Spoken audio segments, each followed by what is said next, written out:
Ai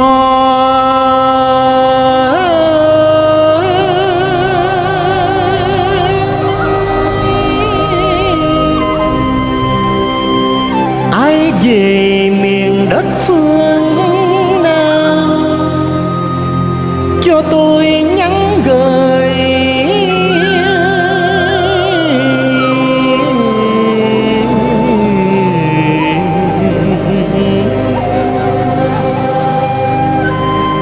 cho tôi nhắn gửi bao niềm nhớ thương.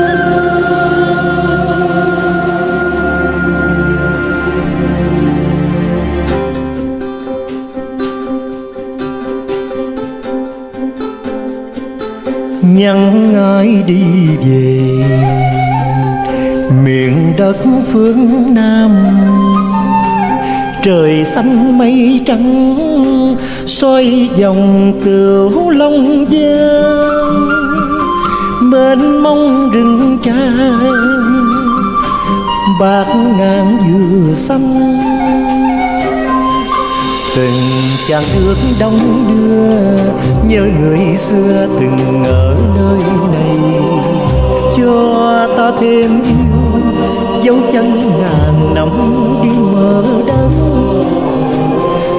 cho ta thêm yêu bầy chim sao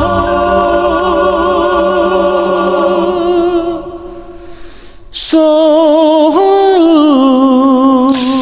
lòng.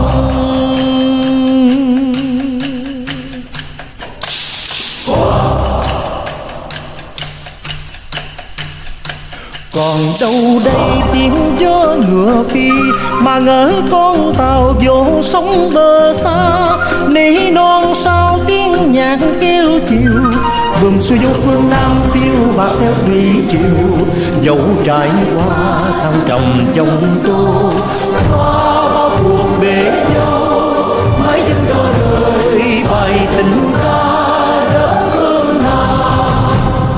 Giờ trăng lên cất tiếng gọi nhau, đờn khai tan tình đường thắm hồn ai, biển xôn xao gió lòng tư bề, thuyền ai xuôi phương Nam khoan nhặt đôi lưng lờ, đã trải qua bao mùa mưa nắng, qua bao cuộc đổi thay, mãi vẫn cho đời bài tình ca đất phương Nam.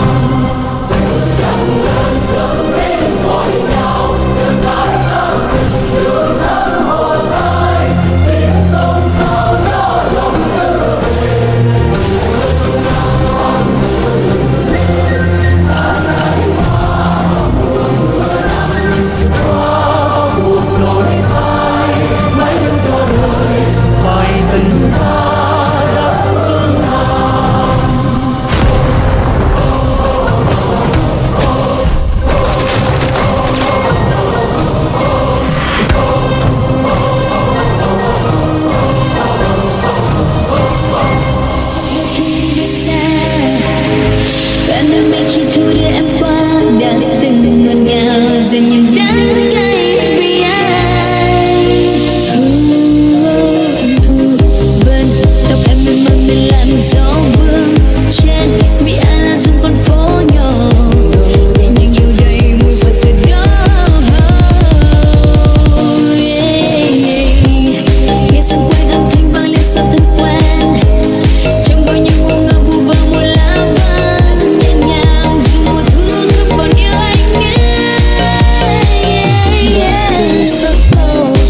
những gì đã sắp đặt. Trang giấy trắng nốt thêm mở đi từng màu buồn buồn nặng. Ở vu vơ câu hát có lẽ chưa bao giờ anh viết tặng. Em nhẹ bước chân qua bao ngọt ngào, bao nhiêu cố gắng. Có hay không những bước thêm trong con tim em cần một khoảng rộng. Biết lúc nào anh có thể lại được gặp em một lần nữa, là khi đó anh cảm nhận mùi hương tàn cánh hoa sữa. Anh yêu em thật nồng nàn như một định lý đã muôn thuở. Hành động có lẽ đẹp nhất vượt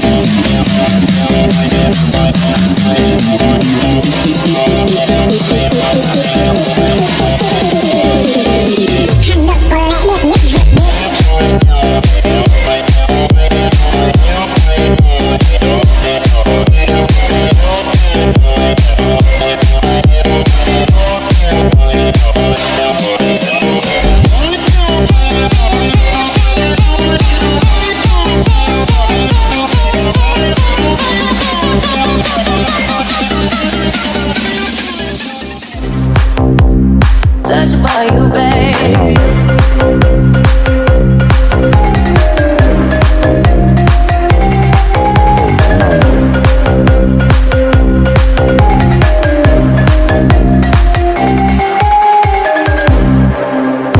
I've been everywhere, man, looking for someone who can please me, love me all night long. I've been everywhere, man, looking for you, babe, searching for you, babe. Where have you been? 'Cause I never see you out. Are you hiding from me? Yeah. Somewhere in the crowd.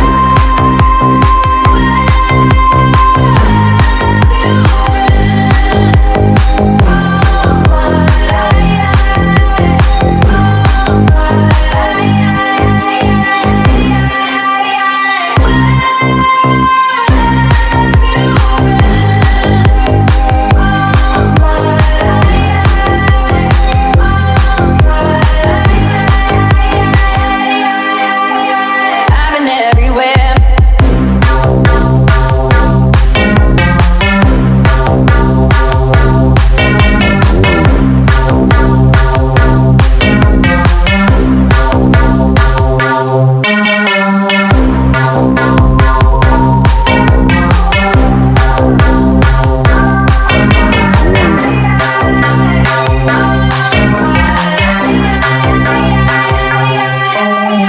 I've been everywhere, man, looking for someone who can please me, love me all night long.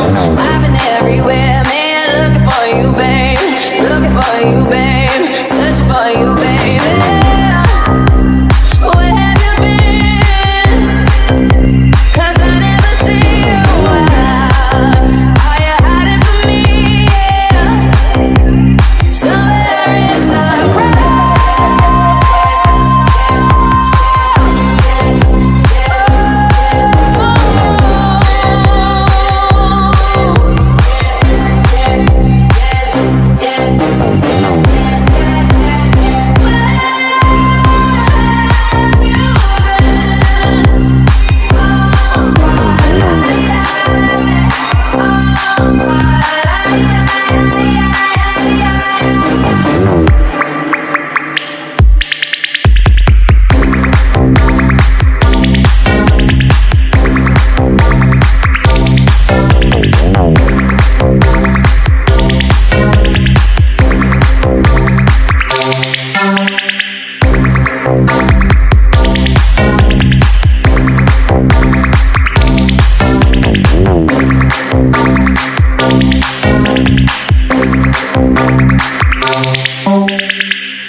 chờ anh về.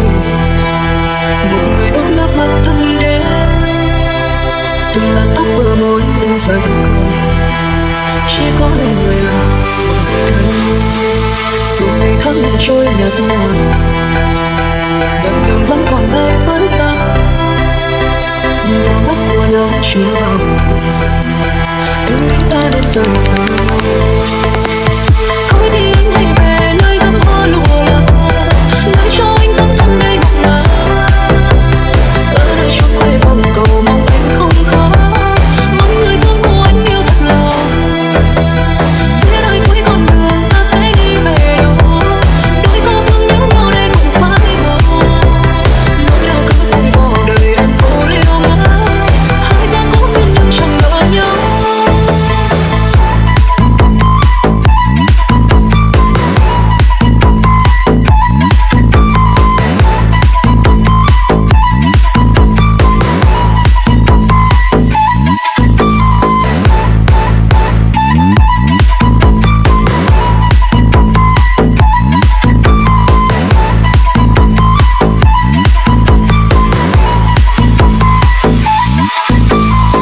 Người đứng từ xa trời về, một người đứng nước mắt thân đến, từng làn tóc bờ môi vẫn còn, chỉ có lòng người là thân.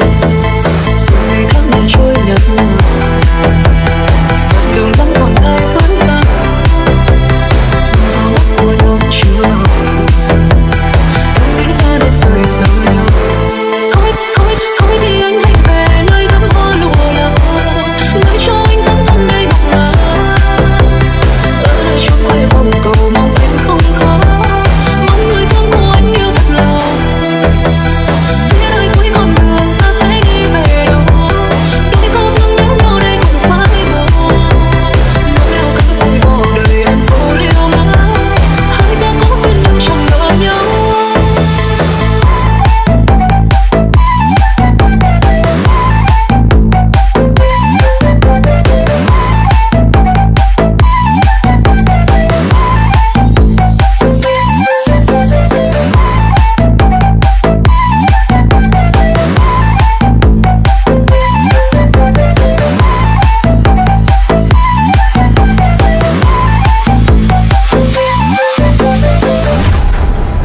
Ta chẳng biết cuộc đời sẽ trôi về đâu, khi những đường những khúc cứ thế trong chốc lát nó xót xa vì nắng, đánh cây vì nắng, trao nhau hy vọng đến phút cuối lần ly tan. Thư tình em viết ôi sao thật sâu lắm, đến lúc buông tay em nói lời cay đắng tôi thì em biết tôi có duyên nhân trình rồi, để anh về mình sẽ là đâu.